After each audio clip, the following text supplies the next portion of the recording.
Bon, ben aujourd'hui on se retrouve pour nettoyer, enfin rénover les phares plexi d'une bagnole. Bon, en fin de compte, c'est sur un 4x4. Sur le Musso que vous avez déjà vu certaines vidéos dessus. Donc les phares sont fanés, donc il faut pour les passer au contrôle technique qu'ils soient assez nickel. Donc pour ce faire, mon ami Fab m'a fait parvenir un kit qu'il vend pour les rénovations de phares. Je vous mettrai en description les liens et de présentation et les liens de vente. Donc en fait de compte ça se situe avec c'est livré avec un avec un lubrifiant de ponçage, donc à appliquer sur les phares. Après avec un polish de finition et un protecteur de longue durée, donc qui est pour éviter que les phares, que la rénovation s'use trop vite. Donc c'est livré après avec des pads à poncer de différentes épaisseurs, donc ils sont numérotés de 1 à 8 parce que c'est pour définir un petit peu le grain qu'il y a sur les pads. Donc un truc c'est comme c'est livré avec les protections, gardez-les bien dessus parce que si vous frottez un pad l'un contre l'autre et que les grains sont différents, forcément vous allez abîmer le grain du truc. Après vous avez une chiffonnette et puis vous en avez d'autres fournis pour appliquer les différents produits. Et vous avez par la même occasion un petit mot bien sympathique de Fab. Et forcément c'est fourni avec une notice explicative. Bon, la notice, c'est bon, vous l'avez lu? Ok, nickel. Alors, on fait comme d'hab, les notices, on les lit ou pas. Bon, moi, je vous avoue, je l'ai quand même lu, parce que bon, je sais malgré tout faire la rénovation des phares, mais certains kits sont un petit peu spécifiques, donc forcément, il y a un petit peu des trucs à voir. Donc, je vais vous montrer un petit peu l'état des phares.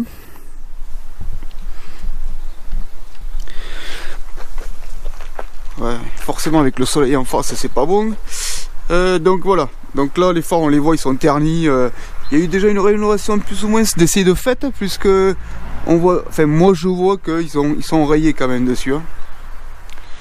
Ils ont déjà été touchés, au moins essayé d'être fait. Donc là à l'ombre, celui-là il est un petit peu moins transparent, il est un petit peu moins opaque que l'autre. Celui-là est l'autre côté beaucoup plus opaque. Donc ça veut dire que bon, celui-là il est pas trop mauvais encore. Il y a encore sur le bas là si, mais sur le haut là il est pas trop mauvais on va dire. Donc après il y a ce côté là. Alors on voit qu'il y a des strides, mais c'est à l'intérieur. Sinon l'extérieur c'est bien lisse, donc je pourrais faire aussi les côtés sans problème. On va essayer de voir plutôt. Voilà, ouais, de ce côté on le voit beaucoup plus qu'il est fané carrément le phare. Même bien.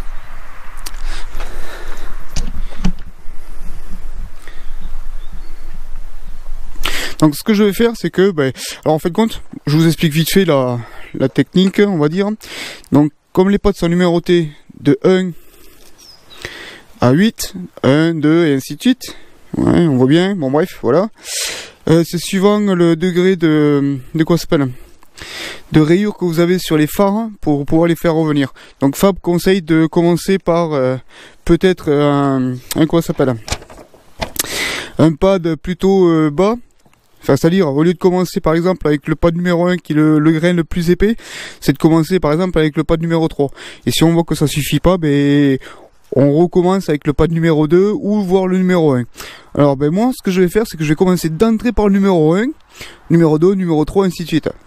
Voilà, au moins on part d'entrée sur une base propre et on n'en parle plus. Alors, Fab...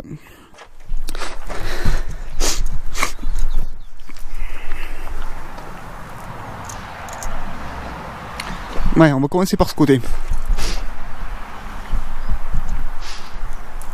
Donc Fab explique que lui, pour poncer, il fait un vertical et après un horizontal. Ou un horizontal et après un vertical. Bon. Mais surtout pas des petits ronds comme ça au niveau du ponçage. Avec les pads. Donc on va faire comme il dit.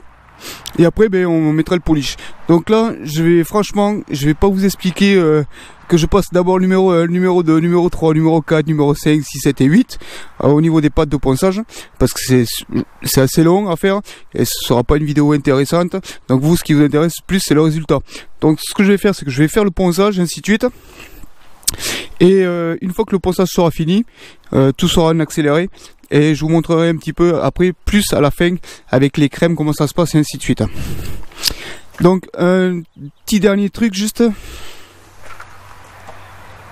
c'est que le polissage, le lubrifiant de polissage, c'est bien pour mettre sur les phares, mais vous savez très bien que ça crée des résidus, et ces résidus, pour les enlever, en fin de compte, sur les pads, on passe juste de l'eau, hein, tout simplement. Donc pour nettoyer les pads avec ça, et pour le ponçage sur le phare avec ça.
Bon voilà, donc là on voit bien que bon, j'ai fini le ponçage.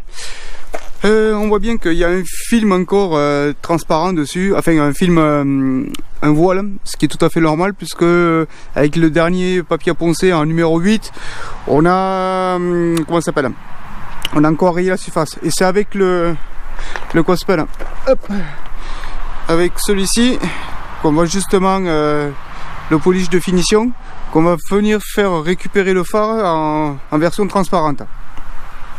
Bon, ben il n'y a pas photo déjà. D'une part, ça fait super lisse. Bon, ce qui est tout à fait normal, hein.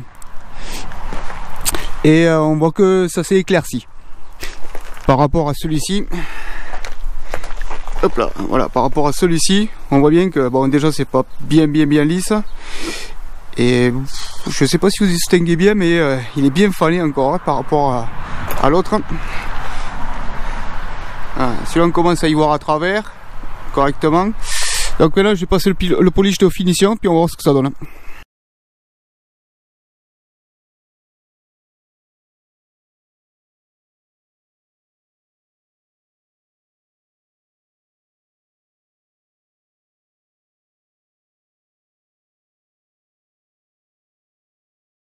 Voilà ce que ça donne.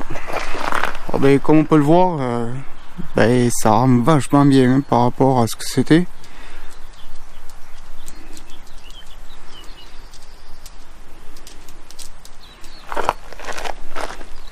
Je vais vous montrer le clignotant ici là, mais bon, ça sert à plus ou moins rien le clignotant, parce que si vous voulez, il y a les traits ici, et puis c'est un petit peu quoi s'appelle, moins transparent sur l'intérieur. Donc bon, en fin de compte, on voit pas grand chose, hein. Enfin, on voit pas de différence entre le feu normal et pas, parce qu'en fin de compte c'est pas transparent, c'est juste un petit peu opaque, mais de l'intérieur c'est d'origine comme ça. Donc ça, à la limite, je l'aurais même pas fait, c'était pareil. Mais bon, pour avoir un truc homogène, je préfère l'avoir fait. Mais on voit bien que ça rend vachement bien, hein. Donc là il me reste, hop. Maintenant il me reste à passer. Voilà, il me reste à passer le protecteur de longue durée. Donc c'est-à-dire que c'est un film qui va me permettre de garder, si vous voulez, l'optique propre un peu plus longtemps. Comme on met sur les carrosseries, quand on les nettoie ou autre chose. Voilà, ça permet de pouvoir garder l'opacité des phares beaucoup plus longtemps que si on faisait juste comme ça et puis on ne rajoutait rien par-dessus. Donc ça, il faut le passer, laisser sécher 20 minutes, essuyer, recommencer et essuyer. Voilà, Fab le préconise 2 ou 3 fois, je sais plus sur la notice exactement, mais je crois que c'est 2 ou 3 fois, minimum 2 fois. Voilà. Ce que je vais faire, donc là, pour vous donner un ordre d'idée, donc ça, franchement je vais pas vous montrer, mais je le rajoute dessus, ça va pas rendre les phares transparents, hein. Plus que ça va juste protéger le travail qu'on a effectué dessus. Donc pas besoin de vous montrer le rendu ou pas, hein. C'est voilà. Donc là ce que je vais faire, c'est que je vais faire l'autre phare de l'autre côté, et au moins je vous montrerai la différence avec la première passe que j'ai faite sur le phare côté chauffeur et la seconde. Donc on va bien regarder, parce qu'il n'y a plus de soleil en face, on va bien regarder l'autre qui est bien fané, qu'il était beaucoup plus que celui-ci, voir ce que ça nous donne en rendu final exactement. Donc voilà, hop. Ouais. Et là on voit bien que celui-ci, il est bien fané, hein.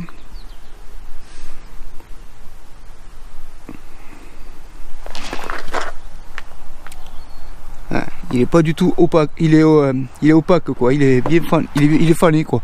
Bon, c'est pas non plus extraordinaire, hein. C'est pas la fin du monde, il n'y a pas lieu de changer une optique pour si peu quoi. Mais ça réduit la visibilité de nuit avec l'éclairage, et surtout ça passe pas au contrôle technique, hein. Voilà, donc c'est pour ça que c'est intéressant de les faire. Bon, il y a quand même une sacrée différence, hein, entre celui-ci et celui-ci. Donc là, pour vous donner un ordre d'idée, sur celui-ci, j'ai passé 45 minutes. Bon, vous l'avez vu en accéléré, mais là, sur la vidéo, marqué 40, là, je suis à 47 minutes de filmer. Donc, bon, il faut pas non plus passer 5 minutes, hein, à faire hop, de 1 à 8. Il faut passer un petit peu de temps pour avoir un résultat vraiment optimal, et qui a un joli rendu derrière et que ça dure plus longtemps. Voilà, c'est sûr que si vous passez 10 minutes, ben, vous aurez peut-être ce rendu, mais à 10 fois moins. Je sais pas exactement, à voir, mais je pense pas qu'en 10 minutes vous fassiez ce genre de boulot. Je pense que Fab, quand il met une vidéo de 16 minutes pour montrer la démonstration, il y a facilement 1 heure de tournage derrière, donc bon, forcément ça se fait pas en 5 minutes pour le rendu, hein. Donc plus vous insistez sur le fait du ponçage, plus vous aurez un meilleur rendu, et plus le rendu durera plus longtemps. Bon, ben je fais l'autre phare, puis je vous reprends après. Bon, ben voilà, les 2 phares sont finis. J'ai passé la 3e couche de protection dessus, donc effacer les traces, enlever tout. Bon, ben le résultat est plus que satisfaisant, hein. C'est réellement concluant comme histoire, hein. Alors, 2 trucs. Déjà le premier, ce kit est vachement intéressant, parce que d'autres kits sont vendus avec un embout qu'on met sur la perceuse, et puis on fait avec la perceuse. Ça, il n'y a pas de problème, ça peut se faire. Mais pour ceux qui n'ont pas l'habitude, ben, vous allez brûler vos phares au lieu de les rattraper. Donc vous serez passé par la case achat de kit rénovation plus la case achat phare. Voilà. Donc c'est pas du tout intéressant pour des personnes qui n'ont jamais rénové de phare, d'acheter les kits avec qui se montent sur la perceuse. Parce que la perceuse, si vous n'arrivez pas à toucher un petit peu la sensibilité de la variation du moteur, les pattes vont, les papiers abrasifs vont tourner trop vite et vous allez brûler votre phare à la place. Donc ce kit est vachement intéressant justement parce que tout se fait à la main. Et là, vous risquez pas de brûler vos phares, sauf si vous ne mettez pas le produit pour lubrifier sur les papiers abrasifs. Mais hormis ça, vous pouvez pas les rater vos phares, c'est pas possible. Donc déjà ça, c'est un bon point. Après, ce qui est vachement intéressant, c'est que ça récupère mais vraiment bien les phares. Et c'est pas parce que je connais Fab que je dis ça. Ça rattrape super bien les phares.